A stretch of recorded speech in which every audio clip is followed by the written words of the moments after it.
This is the short version of a much longer video with a similar title. Why won't Christian apologists defend Matthew's Christmas Star of Bethlehem? Everything in this video is well documented, but the documentation, as well as a much more complete presentation of this subject, is in the longer video. Hyperlinks to the longer video will appear on your screen several times during this video. The Christmas star is extremely important because Christian beliefs link the star to the birth of Jesus Christ. If the Christmas star really appeared as it is described in the Gospel of Matthew, it is powerful evidence that this Gospel is historically accurate. But if the Christmas star did not appear as described in Matthew, it is equally powerful evidence that this Gospel's author, or his sources, is a liar who is deliberately deceiving readers. Let's imagine a more modern scenario.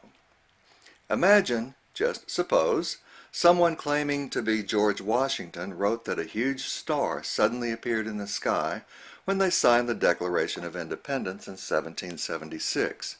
You would immediately conclude that this writer was a complete fraud. This would not be a little mistake. It would be a huge, deliberate deception. And you would rightfully reject everything that this fake author wrote. Likewise, if the story about the Christmas star is true, it is evidence that the author of the Gospel of Matthew is trying to tell the truth. But if the story about the Christmas star is false, then it is very persuasive evidence that the author of the Gospel of Matthew, or the source that he used, are deliberately deceiving the reader. So, how do we investigate something that happened over 2,000 years ago?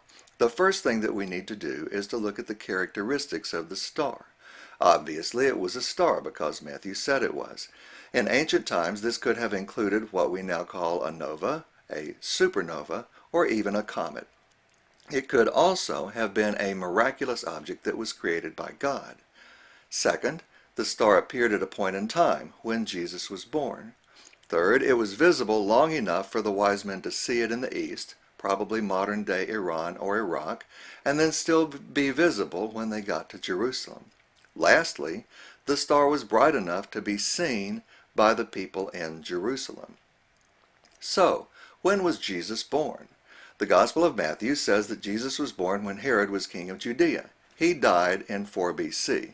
So the question is, did a large, bright comet or star appear sometime during the last few years of Herod's reign? We'll call that 8 to 4 BC. Let's take a close look at the last characteristic, if the star was visible to the people in Jerusalem. A few Christians argue that the star was only visible to the wise men, but the Bible clearly says that all Jerusalem was troubled by the wise men's claims about the star. If the people in Jerusalem couldn't see the star, they would not have believed the wise men, and nobody would have gotten upset. This leads to an interesting self-contradiction in Matthew's story. If all Jerusalem knew about the star and the birth of the Messiah, why didn't they all go to Bethlehem to see him for themselves? Keep watching, and we'll see how Christian apologists answer this question, or not.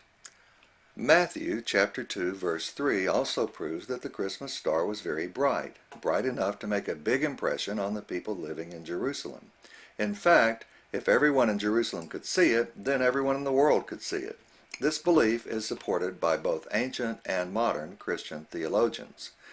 Ancient non-biblical writings describe it as a star of great size, a bright star, and a great star, larger than any that have been seen since the beginning of the world.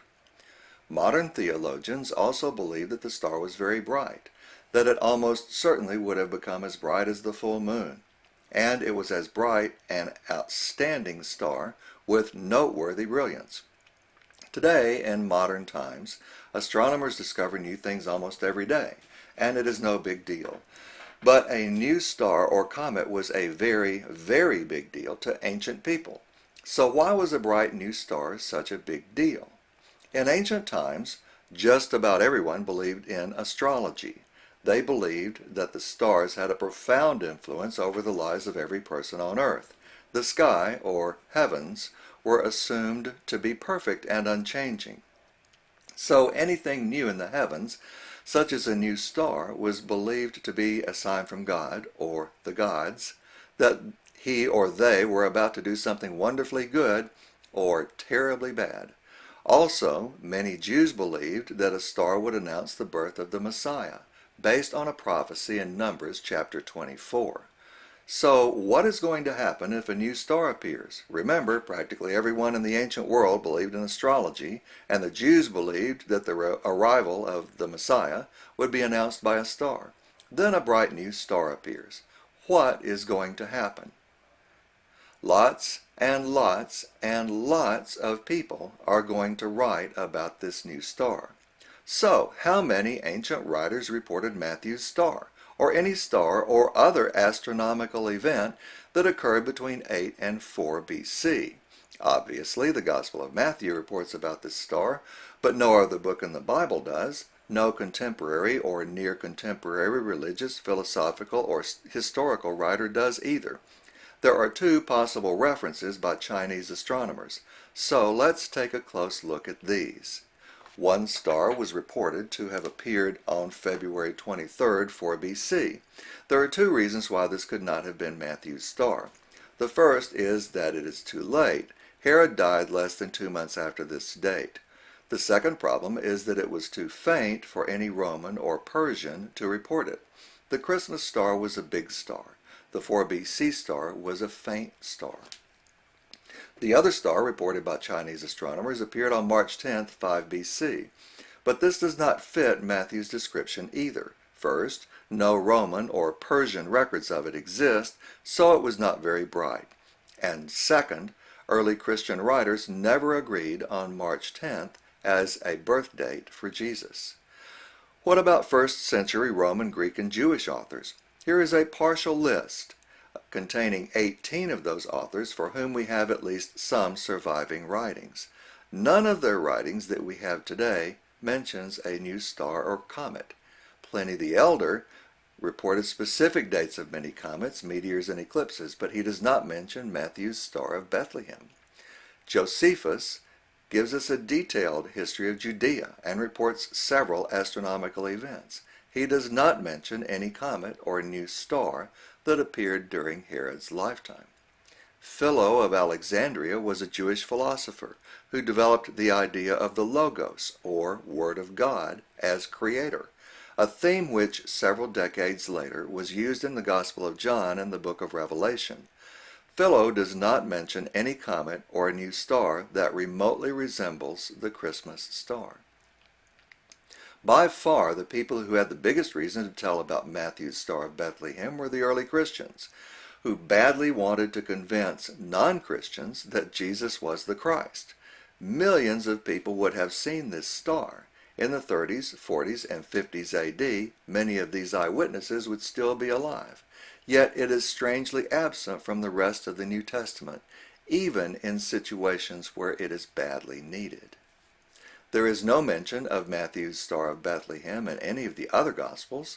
The author of the Gospel of Luke claims to have traced the course of all things accurately from the first, and devotes 2 entire chapters to events related to Jesus' birth, but makes no mention of the star that would have been the most convincing proof of Jesus' divinity. The author of the Gospel of John claims that Jesus was the light of the world, claims that he reported many signs that would lead people to believe that Jesus was the Son of God. But John never mentioned Matthew's star. Matthew's star is not mentioned in the letters of Peter, Paul, Jude, James, or John. It is also not mentioned in the Revelation to John, which contains references to Jesus holding stars, being as bright as the sun, and even Jesus himself being the bright and morning star.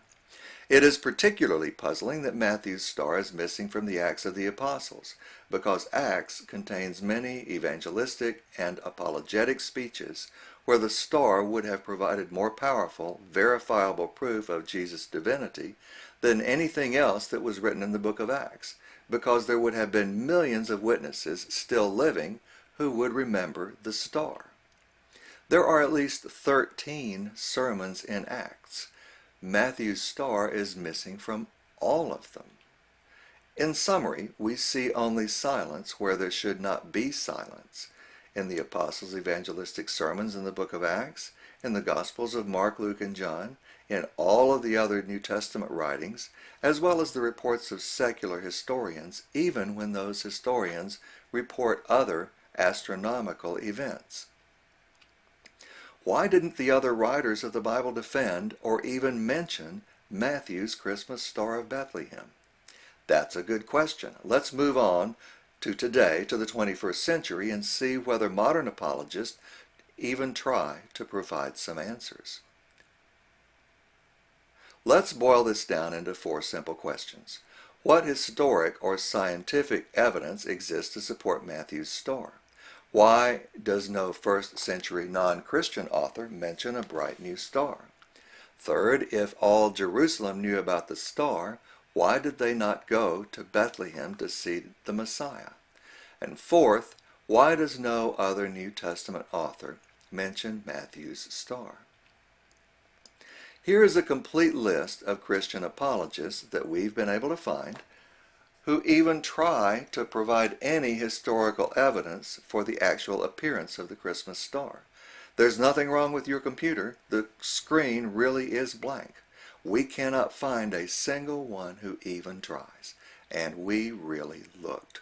The Apologetic Study Bible does not even try to provide any evidence, nor does evidence that demands a verdict, nor does more evidence that demands a verdict, nor does the InterVarsity Press Bible Background Commentary. This book even says, "What is remarkable is that the scribes would know where the Messiah would be born, yet not act on that knowledge." But it offers no explanation. Nor does the Encyclopedia of Bible Difficulties. This book says that Matthew's Christmas star was a bright and outstanding star with noteworthy brilliance, but offers no evidence whatsoever. Nor does When Critics Ask, a popular handbook of Bible difficulties. Nor does William Arndt's classic book on Bible difficulties. Nor does John Haley's classic book, Alleged Discrepancies of the Bible. Nor does Skeptics Answered by D. James Kennedy. Here is an entire book which is completely devoted to the Christmas star, the return of the Star of Bethlehem. It claims that only the wise men could see the star. An explanation that we have seen contradicts the Bible's own reports about the star. Beyond this explanation, this book makes no effort to actually provide any evidence for the Christmas star. The Great Christ Comet is a 365-page book completely devoted to the Christmas star. This book contains no evidence that any of its claims about the Christmas star are actually true. In fact, we have searched for many hours, and we cannot find a single Christian apologist who even tries to present actual evidence for the Christmas star. It's not a matter of there being answers that we disagree with. There aren't any answers. The silence is deafening. The Associates for Biblical Research website frankly admits that the Christmas Star of Bethlehem cannot be explained by science, but that is exactly what apologetics is supposed to do. This so-called explanation is a cop-out, a frank admission that they can find no evidence to defend the accuracy of the Gospel of Matthew's report about one of the most famous Christian symbols. So, why won't Christian apologists defend Matthew's Christmas Star of Bethlehem? Could it be because all available evidence, except the Gospel of Matthew, demonstrates that there was no Christmas star?